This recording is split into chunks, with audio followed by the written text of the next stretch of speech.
I'll go ahead and start the meeting as more like a working session meeting, and we won't be able to discuss any, well, we'll be able to discuss, but we won't be able to vote on anything tonight.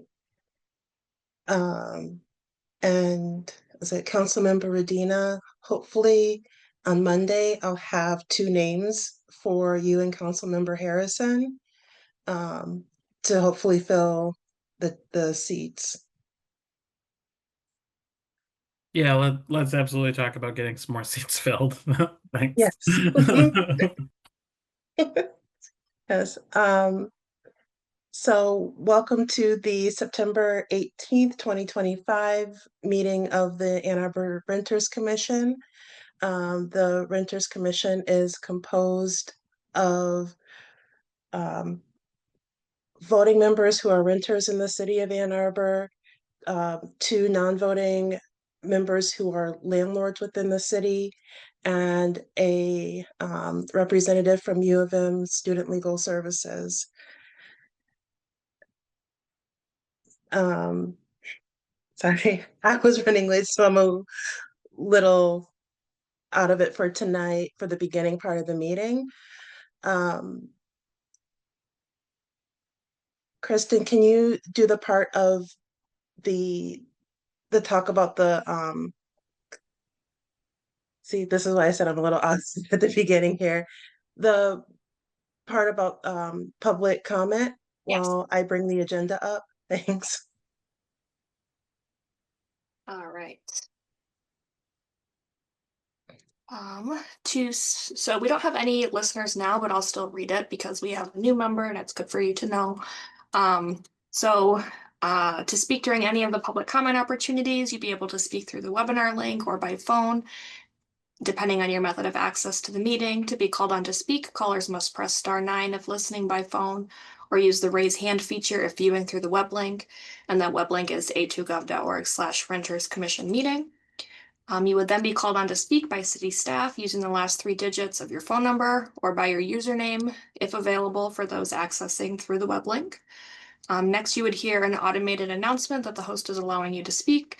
Can please state your name at the beginning of your comments, and city staff will indicate when callers have 30 seconds left of their comment period.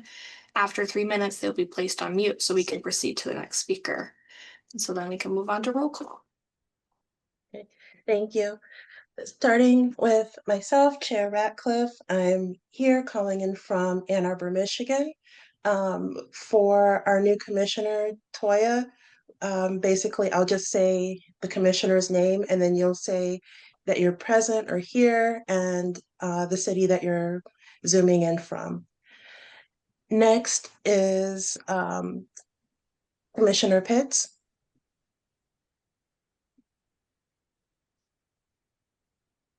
Sorry about that. Hello, everyone. Here from Ann Arbor. Welcome. Uh, let's see, Commissioner Liao is absent tonight. Um, Commissioner Body is also absent tonight. He said he had emailed previously saying that he wouldn't um, be here tonight. Uh, sorry, Commissioner Larceny's. Here in Ann Arbor.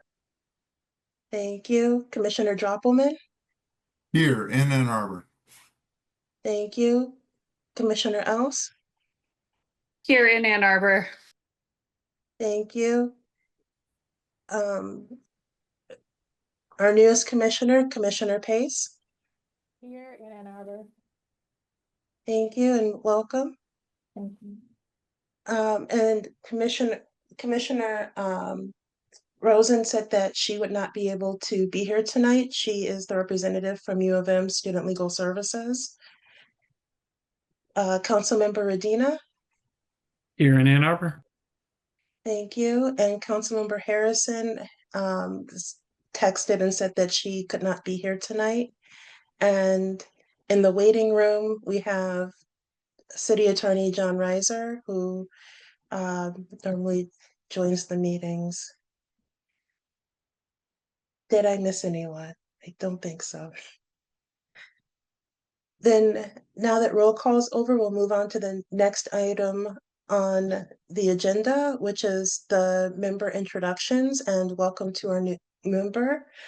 I'll start. I'm Rosanita Ratcliffe. I'm the chair of the Ann Arbor Renters Commission. I've been a commissioner for about 2 years now, I believe. Can't believe it's been that long.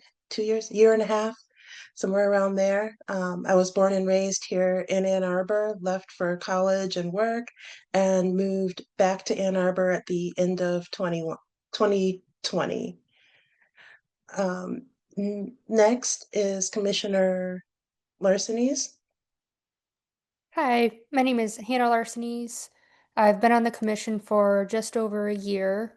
I'm vice chair of the commission and chair of the work plan committee.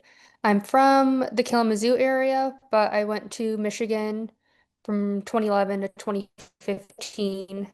Then I moved back to Ann Arbor in 2021. And yeah. Commissioner Else. Hi, I am one of the non-voting landlord members. I am a mom to some school children here in Ann Arbor and just active in a lot of different community spaces, both advocating for the unhoused population, working with college students at U of M, and other things. So it's really nice to meet you and we're glad you joined. Commissioner Pitts. Hi, I'm Kimberly Pitts. I live here in Ann Arbor. I've been here for over 24 years. I'm originally from Ypsilanti, so not too far away. I've been on the board for over a couple of years now, so it's my second time. I'm very excited, and it's great to see you, and I'm looking forward to working with you, Toya. Thank you for joining. Commissioner Droppelman. Hi, I'm Bob Droppelman. I am the other non-voting landlord representative representing the small landlords, not physically, just those of us without many units. And I've been a renter in Ann Arbor as well as homeowner and landlord, and so I've seen both sides of the issues, and I'd like to welcome you and thank you for being on the commission. Sorry about that. Councilmember Medina. Thanks. I'm Travis Radina, council member from Ward 3 and Mayor Pro Tem here in Ann Arbor. I kind of led the charge on getting the Renters Commission created a few years ago and have served as a liaison since. So I'm really excited about the work that we're doing here. And welcome aboard. And I'm sorry that you're coming on in an evening when we're missing a lot of people. So hopefully we'll have a full committee back up and running here soon. Kristen.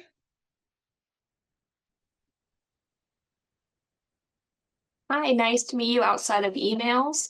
My name is Kristen. I work in the clerk's office as a deputy clerk, and one of my roles is to be the staff liaison for the Renters Commission.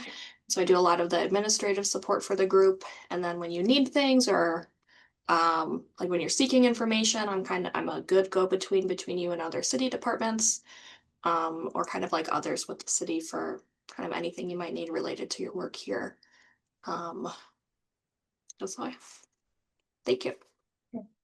Thank you. And last but not least, Commissioner Pace, welcome to the commission. Well, thank you all. I look forward to working with all of you. I'm excited to be on this commission in a capacity that really means a lot to me, and that's housing and fair housing for everyone. I have been in Ann Arbor since '89.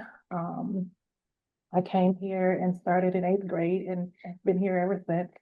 All of my children have been raised here. I have 4 adult children, so they've all been through Ann Arbor Public Schools and have graduated from Ann Arbor Public Schools.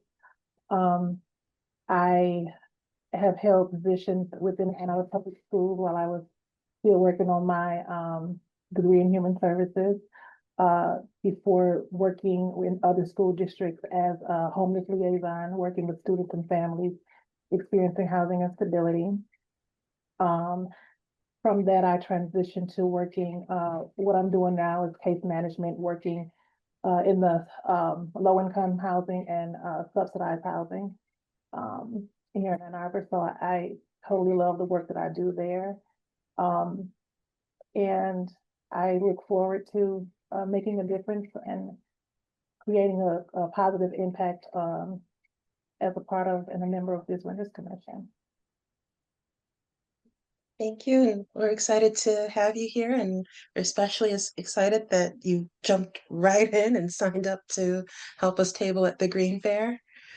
Um, and I'm just going to transition now into the next item on the agenda, which is the first general public comment, though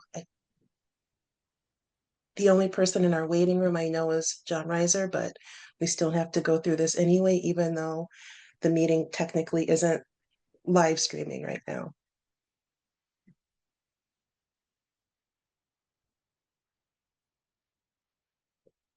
All right, in just a moment.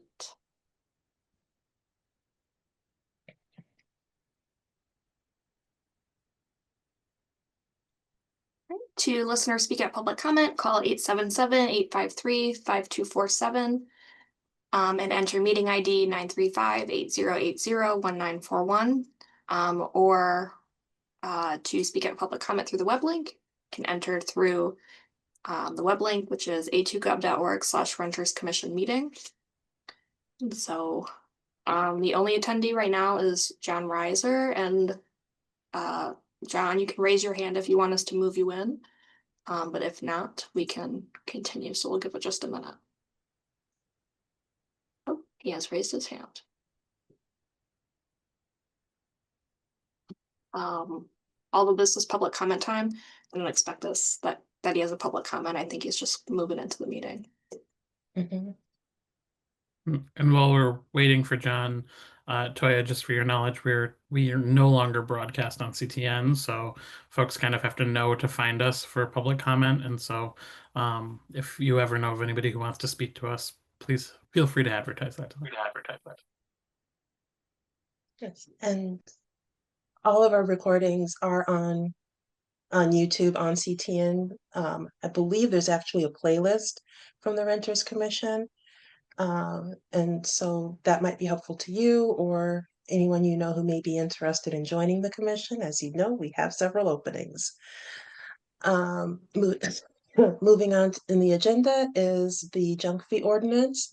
It's something that Councilmember Rodina has been working on for quite a while. There's been several iterations. He's gone back and forth between different renter groups with us, the Ann Arbor Tenants Union, other renters, and landlords with around the city. Councilmember Rodina? Thanks. Yeah, so thanks for setting that up, Rosanita. As you all know, we've kind of been doing some tenants' rights ordinances in kind of phases, and this is that next step. This one is really more related to creating some rent transparency and addressing some of the mandatory fees that we see in the rental market. As Chair Ratcliffe noted, I have had some conversations, an kind of initial conversation with the current president, the new president of the Washington Area Apartment Association, which represents landlords. I did send them an email earlier today to let them know we were discussing it tonight and told them to log on and listen if they were interested, but also offered to speak with them again, kind of now that we have a final draft that I'm bringing to all of you. I've also reached out to the Ann Arbor Tenants Union, and I believe I'm speaking to them next week, although I got some initially positive feedback from them based on the draft that I shared. I'm happy to pull it up here. It's also in your packets. But essentially, well, and actually, I'm not going to pull it up unless we have immediate questions. But essentially, the approach that we took with this was really looking at how we could create a situation where, some of that hidden rent that exists in leases is really being daylighted more and also creating a situation where tenants can go out into the rental marketplace and really truly shop apples to apples and know that if apartment A is advertising a unit for $1,000 and apartment B is advertising a unit for $1,000, that that's actually what the cost is going to be, and not that unit B is actually $1,500 when you add a bunch of fees that aren't being advertised into that cost of rent. So this would require, this would outlaw, this would ban all mandatory fees. So any fee in which a tenant cannot reasonably opt out. And then it would also, it would require them, I think this was already required, but essentially require all of those fees to be listed on the first page of the lease. And then those that do exist because we would allow for optional fees to continue to be charged. So anything that a tenant could reasonably opt out of. So think of things like a parking fee, a pet fee, actions that you might take that would incur a fee, so like a lockout fee. Um, those are things that we decided to keep as a possibility, simply because we recognize that without any tools or authority to do anything regarding the rent control here in the city per state law, what we didn't want to happen is have kind of those fees get absorbed into rent when they may not actually impact every tenant. And if they are things that a tenant can opt out of or avoid, then hopefully it's something that, tenants would be able to make informed decisions about. Um, so that's really the basis for this work. And then I guess I'm happy to take any questions. I know that Attorney Reiser is also here. He and Attorney Richards really worked on this with us to get us to this place where we are right now. But those were kind of the big things. And then I think, I sent that communication out to you all ahead of time too. So really was hoping to use this as an opportunity to hear feedback, answer questions, and really start thinking about next steps where we might introduce this at council.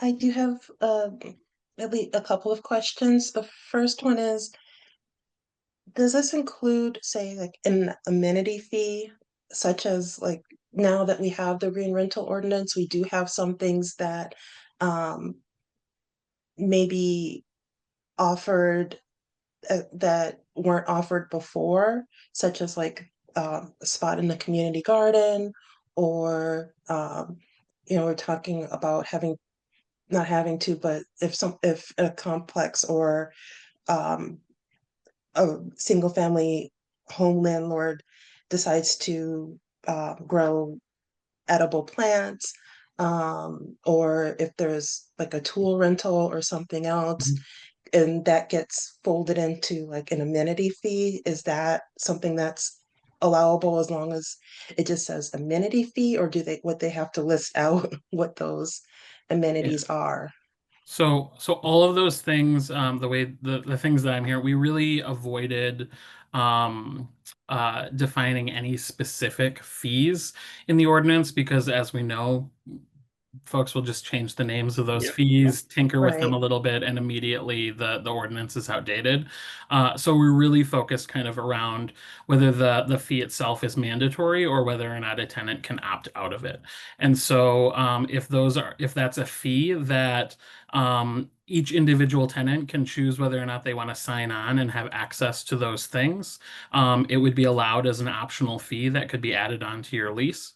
If it is something that is included for every tenant and would be added on to every tenant's lease and they could not opt out of it, then that would not be allowed. It would need to simply be an additional service or amenity that's provided, and it would need to be wrapped up into the regular cost of rent.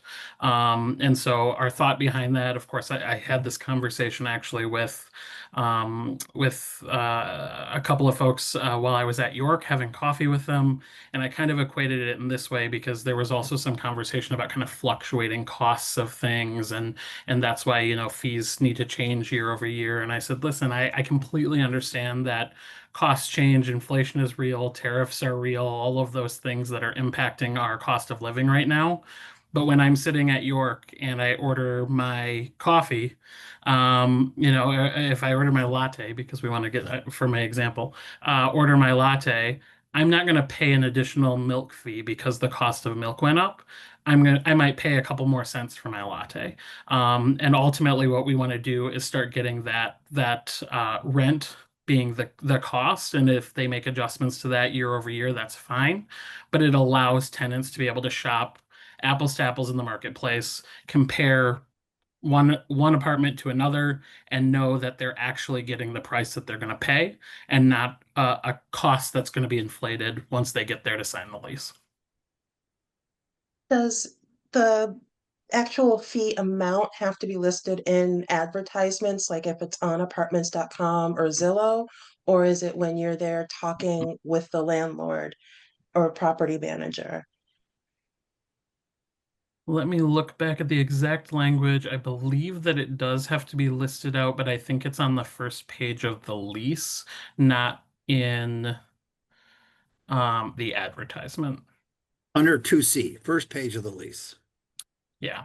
And so that being, again, if there are optional things that you can add on, those are things that, you'll find out when you're in that conversation. But the things that you're required to pay for, would have to be advertised. So the price of rent itself must be in the advertisement or posting. Is there I don't know about the legality of it, so I'm glad that you're here, John.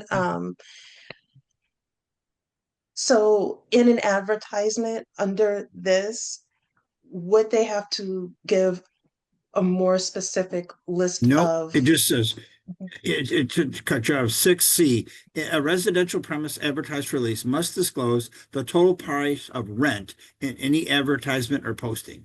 So rent is what you pay to get in there. Rent does not include mandatory fees because mandatory fees are outlaw. Rent does not include optional fees because optional fees are things that you might want to do, such as have a garden. And we do list some others. Parking, you don't need parking, but if you want to pay for parking, pet fees, no one needs to have a pet, but if you want to have a pet, they might charge you for that. Lockout fees, which is something some landlords include it, some landlords charge you. Garbage fees. Um, Well, normally, like that within the listing, it'll tell you if you have to pay for like water, trash, or sewage, right? And it'll a lot of times in a listing, it also tells you like if it's a pet fee, it tells you the amount. And so I think I think we have to be is it that fairly. we just have to do a better job of education on this one?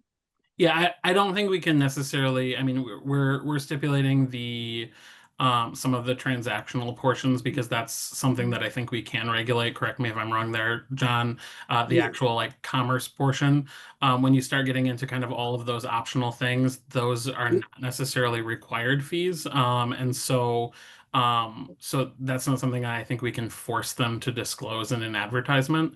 But it does say that they must, the ordinance does require that they must disclose whether utilities are included that's or right. not in that cost of rent. And so when Yep. you're talking about things like trash, water, electricity, all of those things, that would have to be disclosed in the advertisement. Okay. And Um, we might want to add a definition for utilities, because is mhm. utilities gas? Is it electric? Is it sewer? Is it stormwater? Is it garbage? Is it recycling? Is it, so we might want to flesh that out a little bit more. Um, you Yeah, know, and I think we talked about that a little. I'm happy to kind of take that conversation and yeah, have it again. I think ultimately we kind of determined that those probably were not things that were, if they were included, that they're optional, right? Like you can't say, oh, well, I just don't want to have trash pickup. right, So if that's something that a landlord is taking care of, it's probably something that needs to be included in the cost of rent, right. because it's not something that you can reasonably I avoid. agree. Right. I mean, can you reasonably avoid compost? Maybe, but I don't know about trash. I don't know about recycling.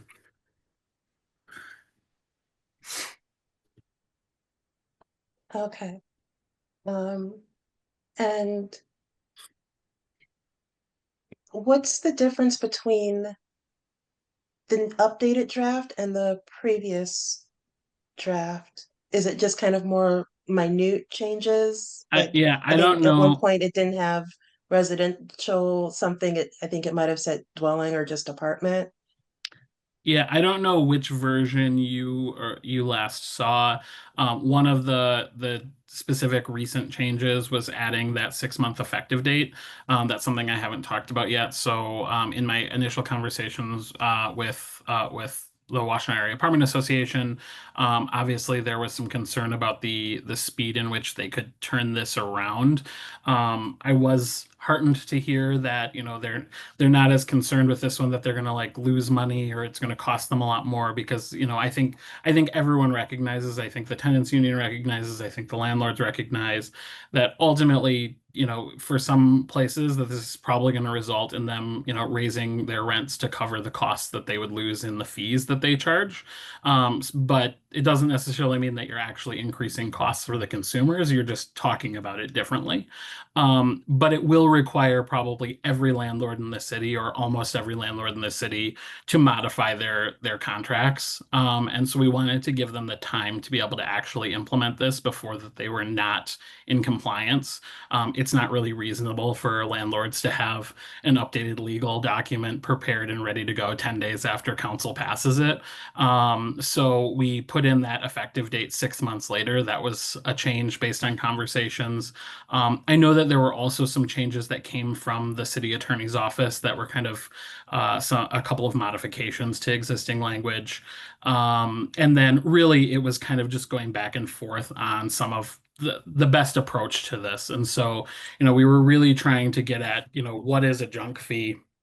Um, and I think that became really difficult, as you know, to define. We were originally talking about some of the actual like defined fees, and that's where we got into that place where, if we start naming fees, they're going to change the names and slightly change up how they charge them, and they're just going to get around the ordinance, and we're going to constantly be playing this game of cat and mouse. And what we really wanted to do was create an ordinance that could last, and this is the approach that we ended up taking was this mandatory versus optional approach. Okay, and my last question about this is then, like, we call it like the junk fee ordinance, but I think on the actual document itself, in the ordinance itself, it says I think it says transparency. So it's thinking, right? So it's kind of thinking about it more like just a transparency and um a transparency ordinance versus something where we're saying you can't do this anymore. Is that Right. Yeah, right? and I will say that that was, my naming of it. So that's my my messaging around this ordinance. That's probably what I'll ask them to call it when we put it forward on the council agenda.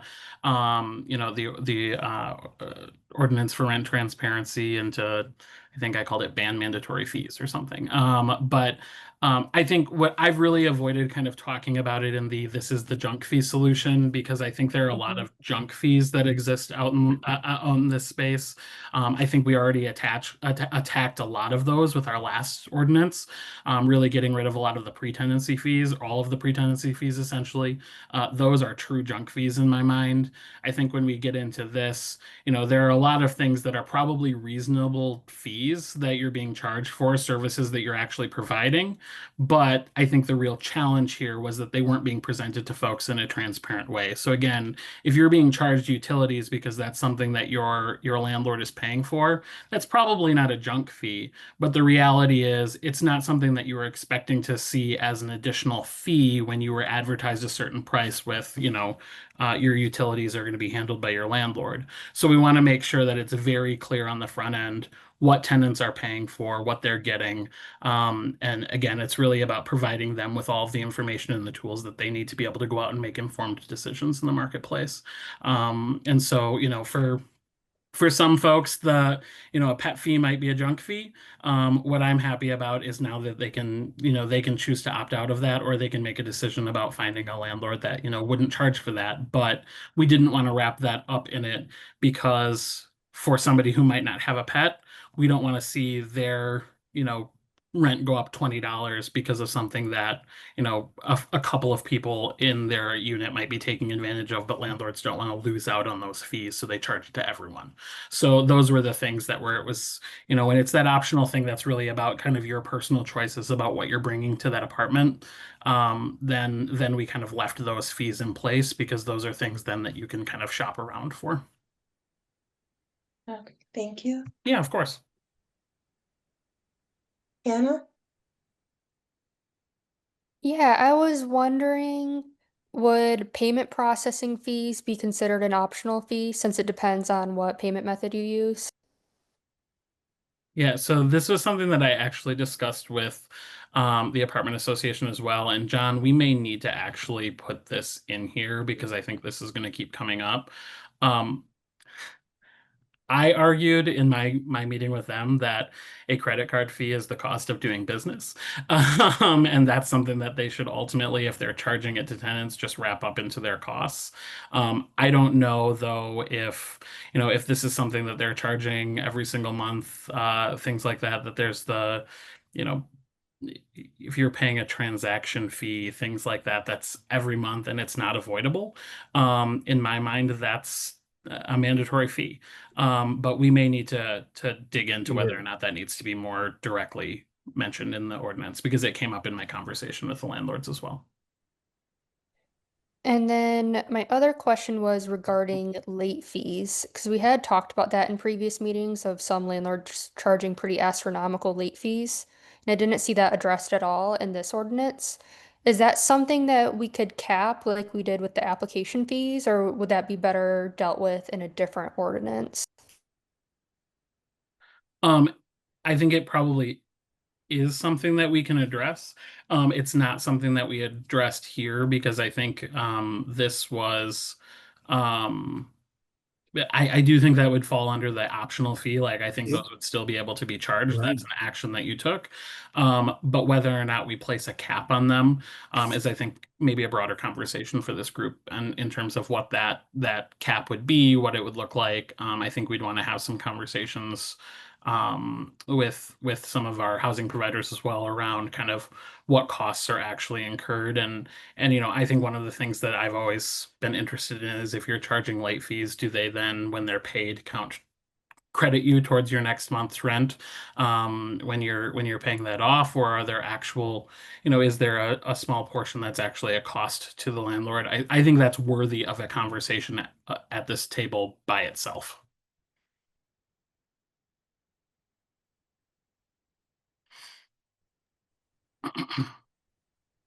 So then is that like a part 3 of the ordinance? Yeah. I mean, I think that's the other thing. So like this is, an amendment to an existing ordinance.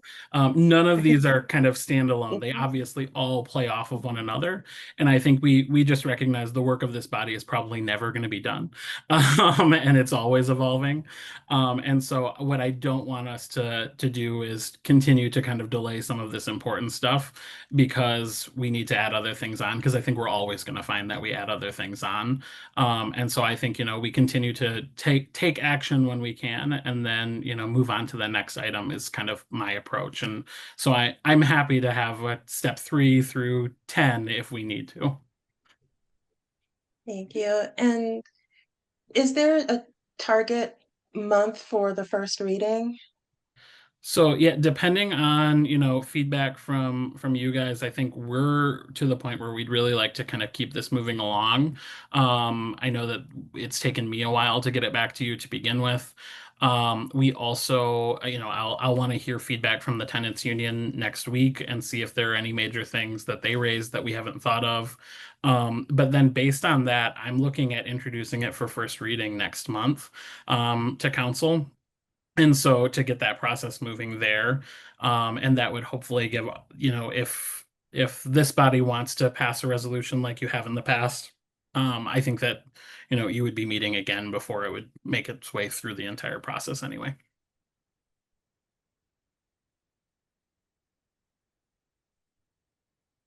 Can I ask a question about when you met with the landlords and the property owners? What were their thoughts about 6B? That is, a landlord may charge optional tenant fee tenancy fees. All optional tenancy fees must be listed on the first page of the lease agreement.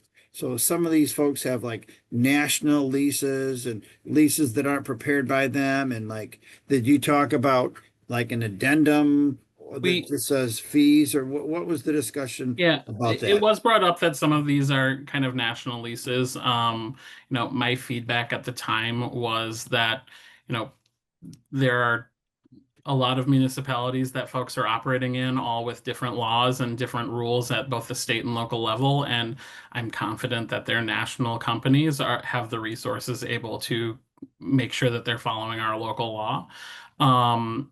They did not have the language any earlier than this body did. I sent that to them today as well. And so I talked to them about the kind of high level, and I also want to not characterize. I did not have a conversation with the entirety of the Washington Area Apartment Association. I have made myself available for a broader conversation with their president and their legislative leader.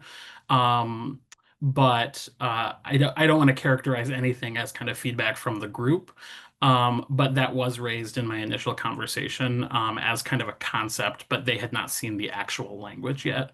So now that they have the language, I look forward to feedback from them that's more specific as well.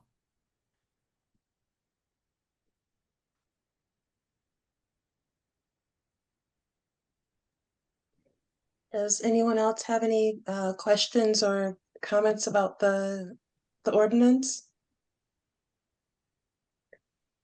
And then we'll probably have a brief discussion about it during next month's work plan session, because this is on the work plan, to go over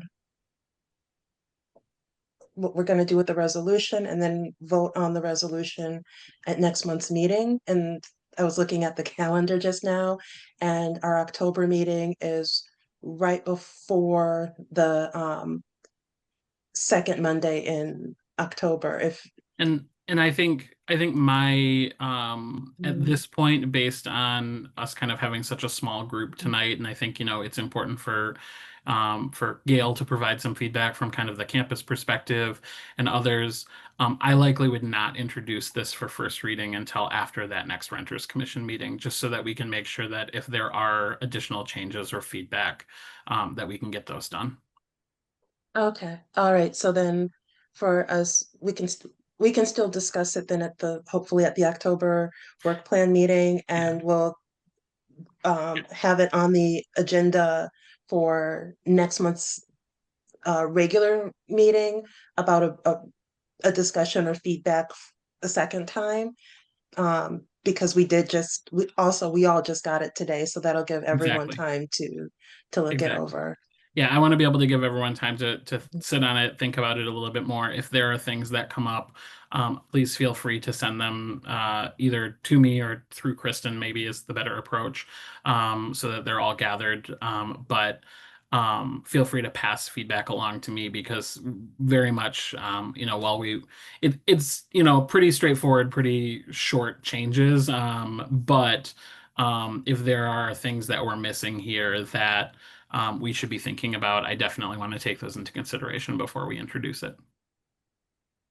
Okay.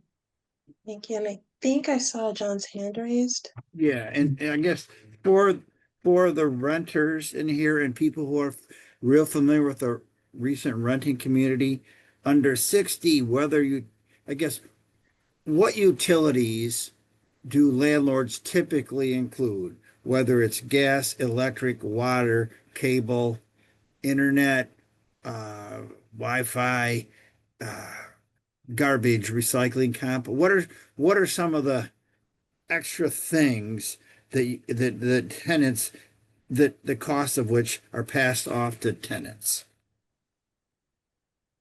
Well, as a renter my situation, the trash and recycling are included in the cost of rent. Okay. The was it water bill is sent to us through the apartment complex. Um, kind of just what I guess our portion is for that. And then electricity and gas we pay on our own directly to DTE. And unfortunately, it can all vary. And then one other thing is just to be aware of is within the green rental ordinance, one of the items on the checklist is providing internet access to everyone. It's not mandatory, it's one of the optional items on there. So we won't know how that turns out and if it becomes a norm for probably like, I'd say at least a year. Hannah and then Jordan. I'm just going from renter and then to landlord.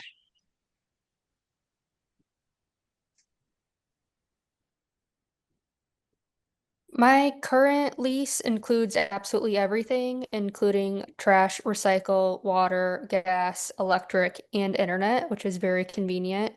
My last apartment did not include energy or internet, so those were billed in my name, and they would charge me sewage and water through the complex, and it was variable rate each month. And then when I moved out, they sent me a correction because they claimed the monthly fee was an estimate.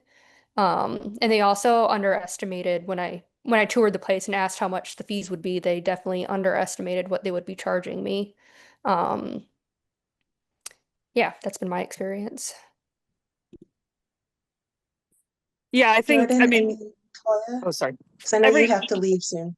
yeah, we're getting in the car, but I'm still gonna hang in the car. But the everything varies, John. I mean, you're gonna find everything across the board. I do think that one area that we could examine further is exactly what Hannah just said, because I do hear often that there are these like water surcharges, and there tends to be a ton of issues with those and a ton of issues with like when, for example, landlords are charging a gas and electric to the tenant, but it's coming through the building and the tenant, from my understanding, in many of those cases, doesn't actually even ever get to see proof of those. So there is some room to, I think, look at things that are happening with these other. I mean, they're not really fees, right? You're using electricity, and even amongst our own apartments, the setup varies by a lot, but that is something that I have heard of, especially in these high rises where they are billing the tenants. A landlord is billing the tenant for these utilities from water to electricity, and the tenant doesn't get a receipt from DTE that says this was your portion or anything. So I do think I've heard of a lot of issues, like Hannah said, with corrections and things. So I do think that maybe there's some way to look into it for any tenants that might be listening, and you can call Ann Arbor Water and ask what people have been paying. Both of those things are true. Of course, your usage may vary, but that is something that people can get a more accurate estimate. You can call DTE and say, can I have the last 12 months of bills? Those kind of things do exist, but obviously it takes some legwork and it's not clear, and you may not know that that system exists. So just kind of some things to think about as we're thinking about the whole fee discussion overall. And we've had some recent rate hikes. That's another problem with making the call, unfortunately. But you can still get somewhat of an idea. Toya, then Hannah. Hi. So, as a renter from a private landlord, some of the extra fees that I'm charged is a little bit different than living in an apartment building. And so what I get charged is the common pet fee. Um, and the landlord, the water is taken care of by the landlord, but I also get charged a lawn care fee. So, um, the lawn care is set up through the landlord, but the lawn care people obviously have to be paid, so that's kind of included in my rent cost as well. And then as far as like my utilities, and I'm responsible for that 100%. So, those are just some of the extra fees that I experience as a renter from a private landlord in a single family home. Lawn care. They should charge you when it rains too. Well, they was it somebody mows the lawn, somebody comes out and they a lot of times No, but the lawn care company also is the company that comes out and shovels the snow too. Uh, Toya, did you have something else to add? Okay, Hannah? I was wondering if the optional fees opens a loophole where landlords could charge a fee for excessive use of energy or water. Like, say they do include it, but they have some sort of quota where maybe you had a lot of stuff plugged in, used a lot of electricity, and they would charge you a fine. Because technically that would be optional, right? Like, energy consumption is somewhat of a personal choice. So is there any way to limit that?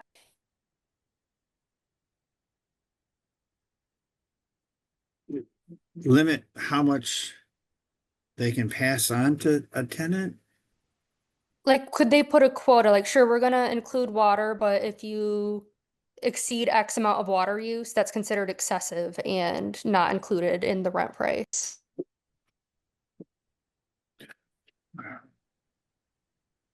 They could even call it like a sustainability fee, like you're using too much electricity, you need to turn your thermostat down. Yeah, I think John, maybe that's the utilities portion is the portion we may need to dig into a little bit more. Yeah, I'm looking at and I'm also thinking snow, because a lot of them, the snow removal's on the tenant.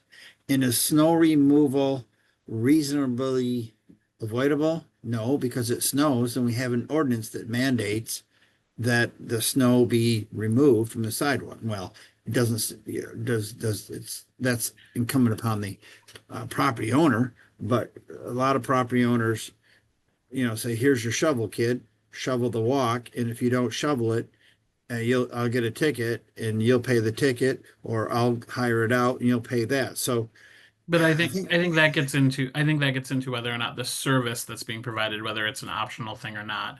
If the tenant is choosing to take on snow right, removal on their own, or if right. there's a service that's being provided, and then that becomes an optional add-on, right? If it's no tenant is paying for snow removal, we just include that, then that's part of that would be a mandatory fee if you can't opt out of it and do it yourself.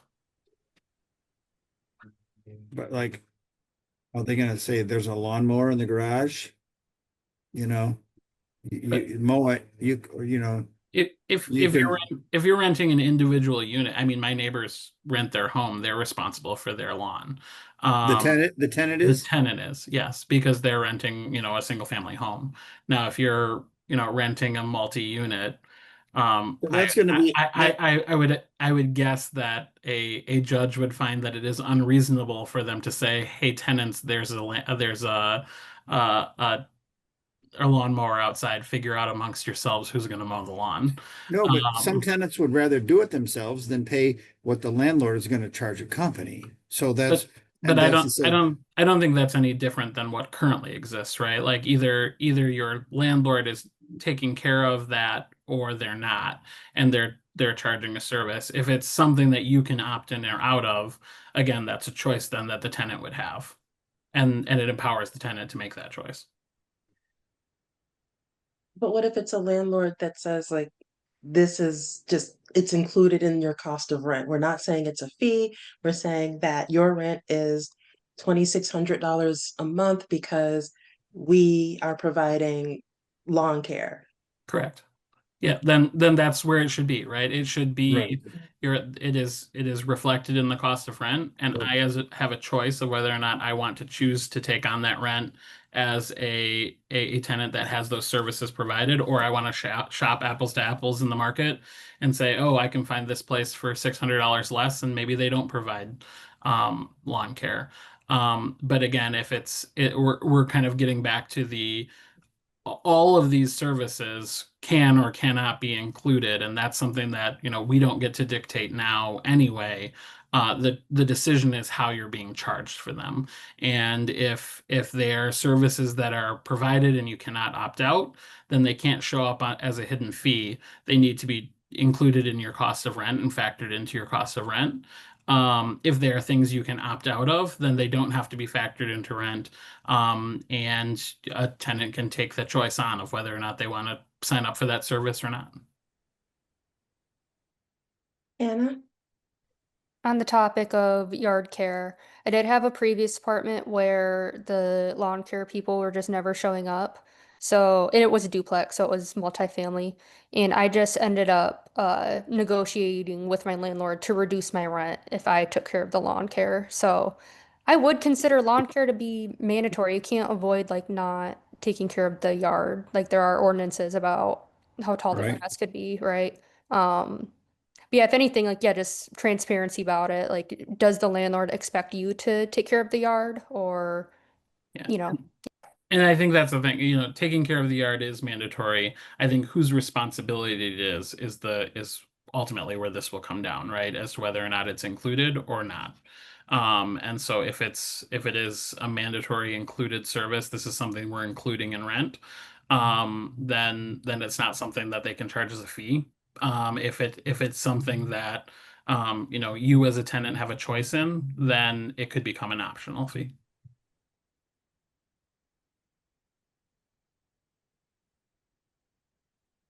And where does maintenance fall? I would again, I would assume here then that it would depend on the circumstance. You know chopped down your front door, they might be able to charge you for that. If it's normal things that are covered that a landlord is responsible for, per either the lease or per local ordinance, then those would be things that would have to be included in the cost of rent. Those are the responsibilities of the landlord to provide. But to her point, it's like the toilet clogged up at 3 in the morning and the maintenance person had to come over and fix it. And then there's some back and forth as to whether it was reasonably avoidable. Um, I appreciate, I mean, are there many fees currently for maintenance out there? Do people get dinged for that fee, Rosanita? Regular, typically regular maintenance things, or at least what I think of regular maintenance is included in the rent. Um, Sometimes like even when for us, it's been even when it's been an emergency, we haven't had to pay more. But then every now and then you hear something differently when it is a private landlord and it's a single family home, versus say an apartment complex. Yeah, and I think those circumstances are going to be different, which is again why we kind of have taken the approach we did. Instead of laying out specific fees, we're kind of laying out the ways in which those fees might be incurred. Jordan? Yeah, I mean, the other thing too is that not all maintenance is equal, right? Like, so we may have to go maintain something that was broken by the fault of the tenant, or we may have to go maintain something that is just broken because its life has been outlived. So those are two different scenarios. So are there fees for maintenance? Yes, when it is at the fault of the tenant, in general, or for people who like you see it more commonly in like a freestanding house that maybe you're responsible for maintenance, but that's part of your lease. It's not, and maybe the landlord would charge you a fee and have their own contractor come. But yeah, as far as like Right. fee for maintenance, I think that's not really something I see or hear. Right. And I've seen a lot of my leases are pretty clear in stipulating what are the responsible, like in the past I had the tenant is responsible for changing light bulbs, right? The tenant's responsible for for some of these things. Those were maybe laid out in my contract before, like what are the things. I will say I've actually mostly had landlords who would just come take care of those things because they wanted to make sure that they were working and functional in the right way. But I think again, this kind of just goes back to I'm actually also kind of the opinion that if I think most landlords are going to want to just include some of these things in rent because they're not going to want random other people coming and doing maintenance work in their units. But at the end of the day, if this becomes something where it's like, oh, well, it's, we've decided that this is an optional fee because it's something you could be responsible for normally, then I guess that's something that then a tenant has the option to shop around and maybe go with a different option to come in. I do not expect that a lot of landlords are going to provide that choice to their tenants to be able to go out and shop for a different person to provide maintenance in their apartments. So my expectation would be that that would likely be a non-issue. Okay. Jordan, did you have something else or just forgot to put your hand down? Okay. All right, then we'll go ahead and I think move forward to new business, which is the Green Fair. It's tomorrow. And I know that I'm signed up, Hannah has signed up for the first shift, and that I think Toya and Kim signed up for the second shift. Um, Jordan has also signed up. And I know that Kristen sent us information. One problem for me is that I think, was it not for me, but Kristen said that she, unlike in previous years, she's unavailable to take the items over to the site. For myself, I'm taking the bus down this year. Um, so is there someone who can set up or bring the items down to the booth? It's swing by City Hall stuff work office. Um, is it a significant amount of stuff? Like, should I bring like a dolly or a wagon to? Depends a little bit on what you guys want to have. I know that for festival you had kind of a mini version of your normal stuff. I expect you'll want like a good amount of rights and duties booklets, and then there's that easel with the sticky note quadrants. Um, it's a little bit heavy, but it's mostly awkward. So if you do have something on wheels, that would be good for transporting it. I work downtown, so it won't be a big deal for me to come pick it up. Would like around 2 o'clock work okay? Yeah, I will make a note of it. And then also someone has to be able to take it back uh, to Kristen, was it next Monday or sometime next week? Um, Toya or Kim, can you do that, or Jordan?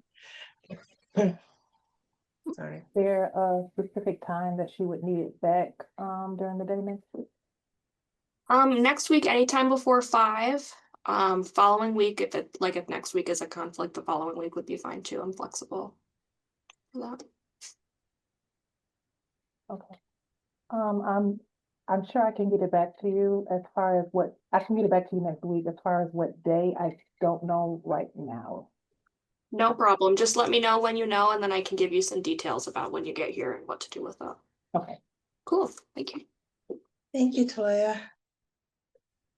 And I think how many chair I forgot, because there would be, I think, 3 of us at one point. Um, is that going to, will we have enough chairs? My work is right downtown on Main Street. I could bring over extra chairs if we need some. Okay. And I'll bring Um, my folded chair just in case. Do you guys know, is it supposed to rain tomorrow? Do you know? Jordan?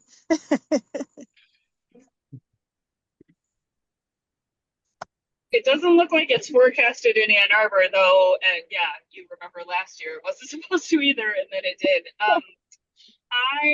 Why don't I, I'll just throw that tent, I'll grab our tailgate tent and throw it in the back of my van just so we have access to it nearby.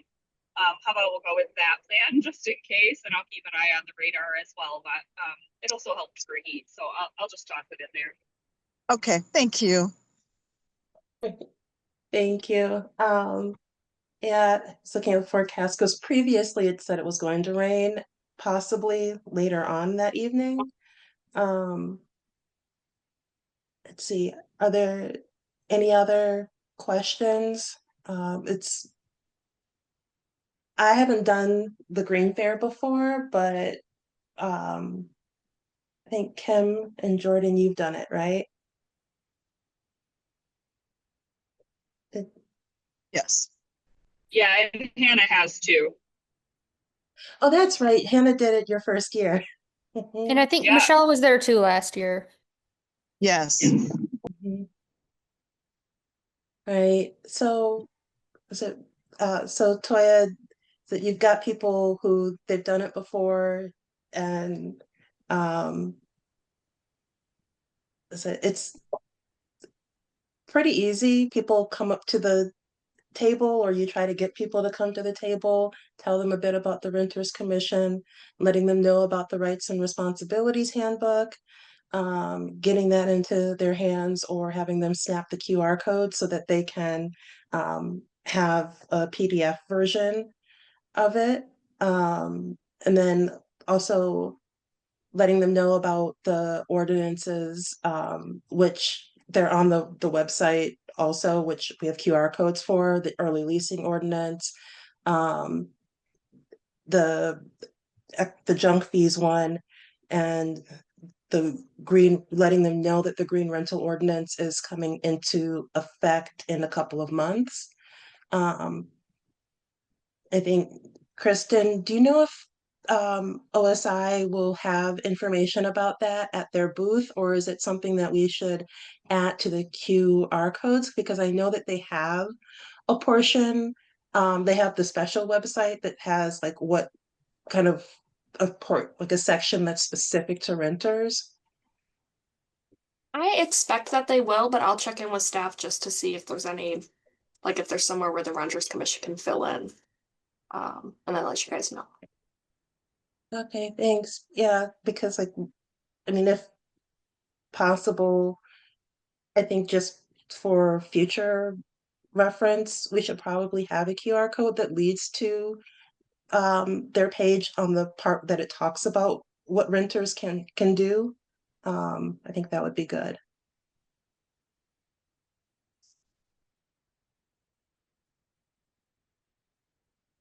Thank you.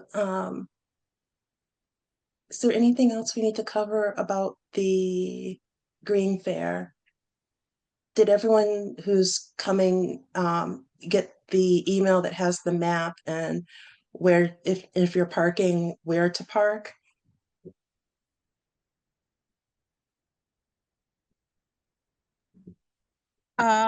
I did get some information. Kristen, is it near the same spot as last year or no? Let me check. I think we were on the corner. I don't know if we were on the corner of Washington. Feel like we were right Well, in front of Black Pearl, weren't we? Somewhere. we're think kind of so. near Vinology, Oh, looks like. Yeah, I think last year we were in front of Regent's Field. okay. Okay. Down the other part. But yeah, I think I remember it saying we're in between Washington and Huron, so it would be near Vinology. Okay.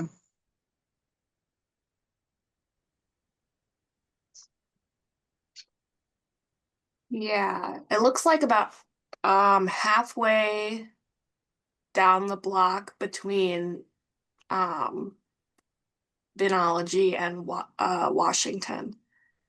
Um, you'll be across from planning and next to Washington Housing Alliance, and the ride. This is you're in a good spot, it looks like.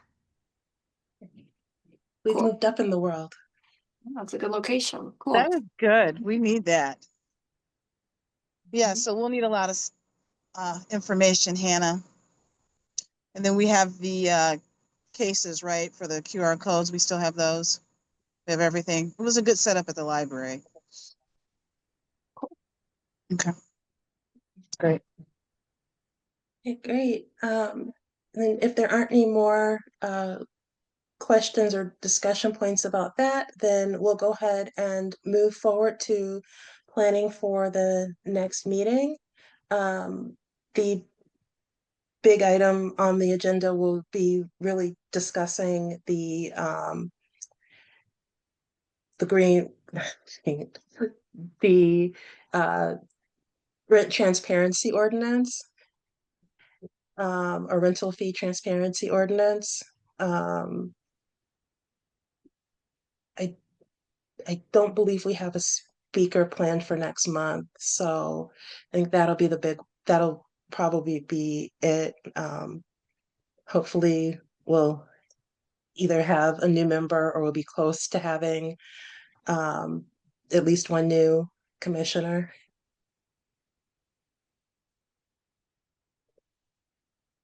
Hannah? Do we have a speaker lined up for November? Because I recall we were hoping to maybe get the Housing Commission to give us a presentation. Have we heard back from them?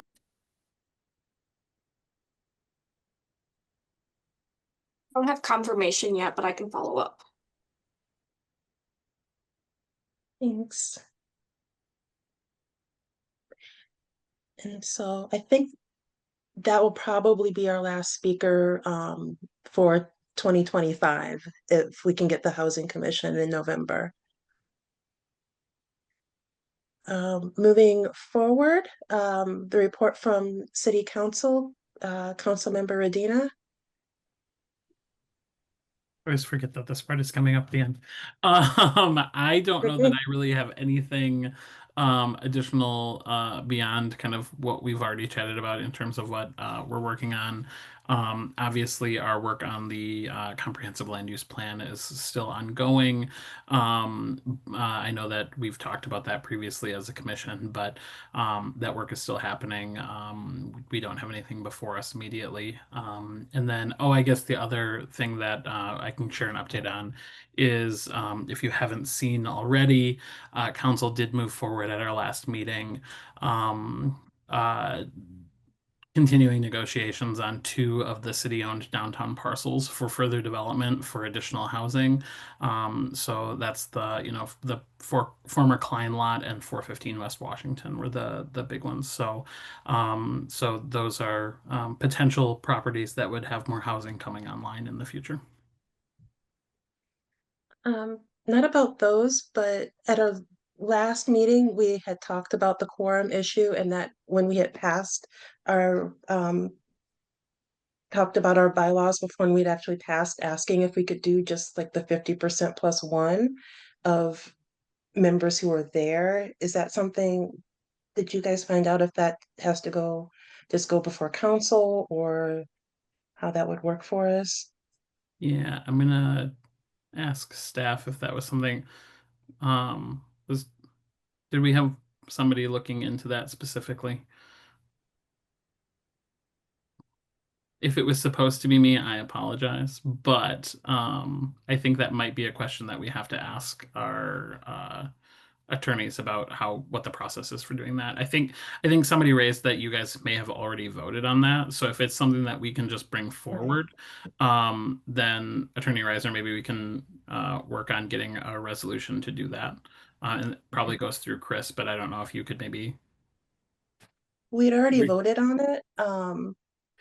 And previously. And so, yeah, if it's just something that has to be worked on by you guys for it to go before council. Then yeah, let's make sure that we get that process initiated. And so either Kristen or John, if you could help me with getting the appropriate resolution. I think probably Attorney Frost needs to do that. Okay. I'll follow up next week. Thank you. Yeah, you're gonna follow up, Kristen, sending me an email and Frost? Yeah, I will. I'll do some digging because it is familiar. I think there were a couple of things as part. I think there were a few things that were wanting to be amended, and I think the answer to some of them was no, and then I'm not sure it went any farther. I think that maybe it just didn't proceed after that, and so I will do some research and I will loop in Councilmember Radina and Reiser and Chris Frost and our boards and commissions coordinator, and we'll kind of get the ball rolling on it. Thanks. And can you just make sure you CC Councilmember Harrison as well? Yes, yeah, for sure.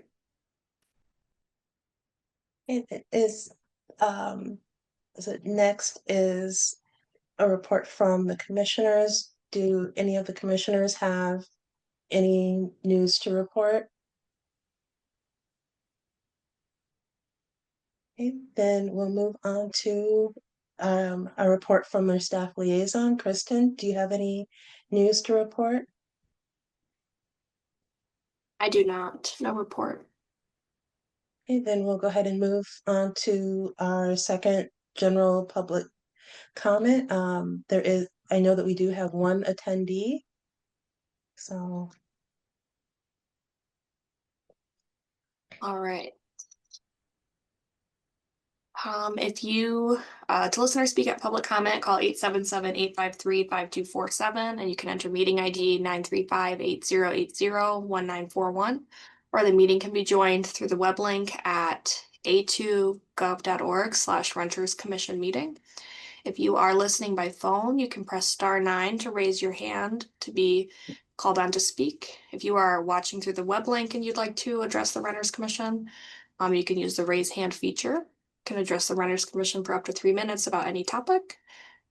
So if there's anybody who'd like to address the Renters Commission, go ahead and raise your hand now.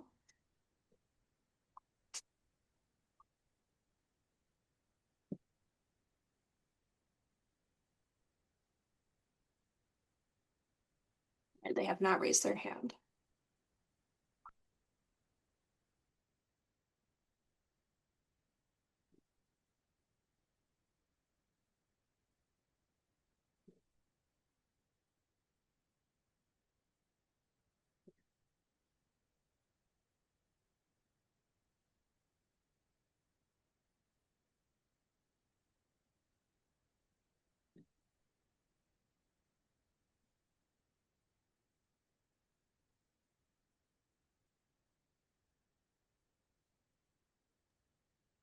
We could be all set to close public comment.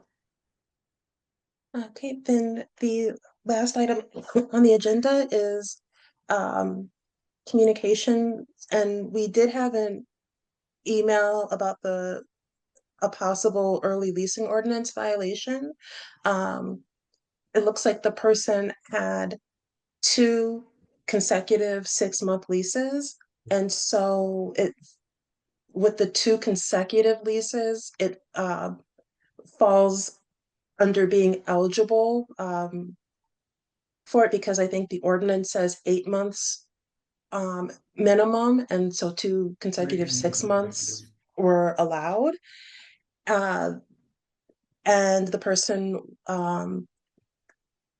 did contact, I think, Student Legal Services and also the city. They received the official complaint form, which they turned in, and it was entered into the system. And the last update we have is from August 20th. I don't know if it's moved forward or not. Jordan?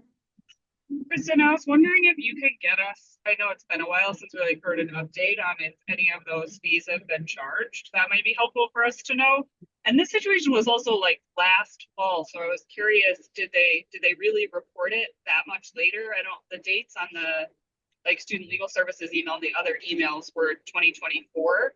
So I was a little confused about the timeline, just making a note of that. I don't, it doesn't necessarily matter, but I'm also curious as to how many of these have been charged, because I've already heard two buildings that are already pressuring people to release already last week. Sorry, for me, your voice was breaking up a little bit, and so I Okay. couldn't catch all of Sorry, it. I'll But try one more time. Is that better? yes. Or no? Okay. So I was wondering if Kristen could get us an update on how many of these fees have been charged over the last year or so. And then I was also saying that I have heard that there are 2 buildings already that are pressuring folks to release already as of last week. So obviously been sharing the news with folks that you can report it via the forum, but I'm curious as to how many of them are being assessed in these scenarios. Kristen, were you able to catch that? Yeah, absolutely. John Reiser may be able to weigh in a little bit. He works more on the day-to-day with those. But John, if not, that's fine. And I can follow up with you and rental housing this week and tomorrow.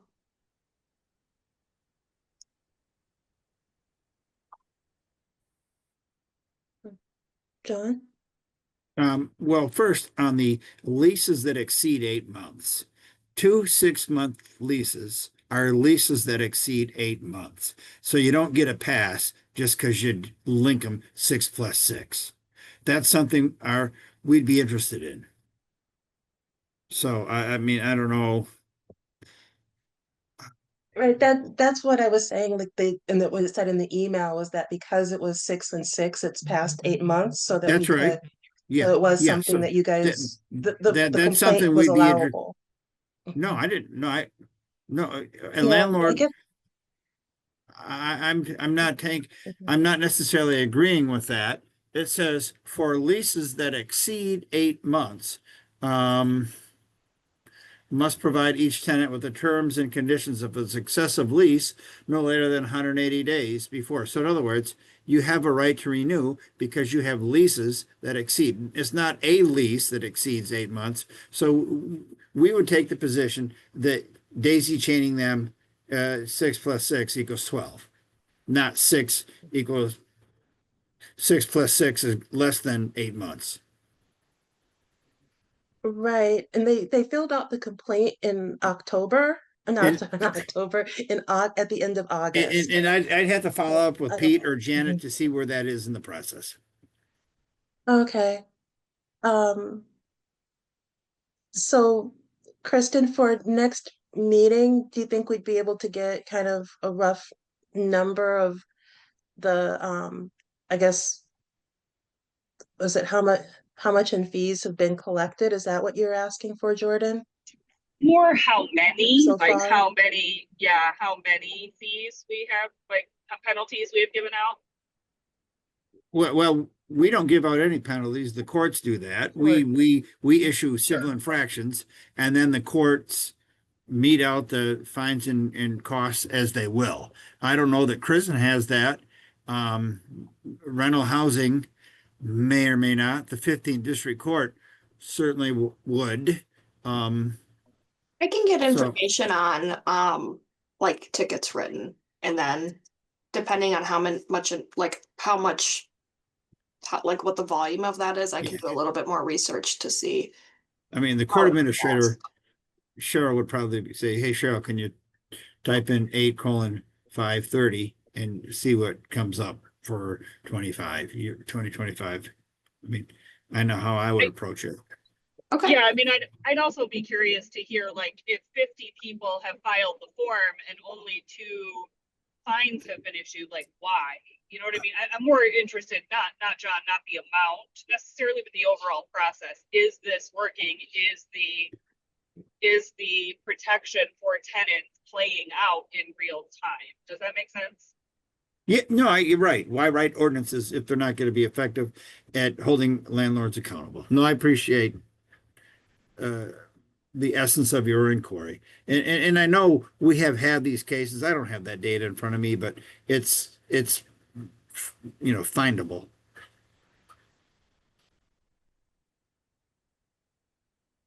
okay, well, so hopefully we'll have an answer next meeting as to what that's looking like. Um, let's see. Is there anything else on that particular communication? If okay, then um, I'll just say, again, welcome to Toya. And I'll see several of you tomorrow downtown at the I'm sorry, at the Green Fair. Um, Even if you're not manning the booth, feel free to come by, have a good time, learn about what's happening around the city for sustainability. And if we don't see you, then we'll see you next month, either at the work plan meeting, which is the week before our regular meeting. And is it Hannah and Kristen will send out emails about that.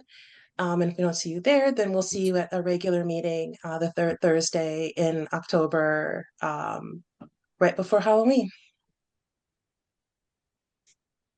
Okay, have a good night. Bye.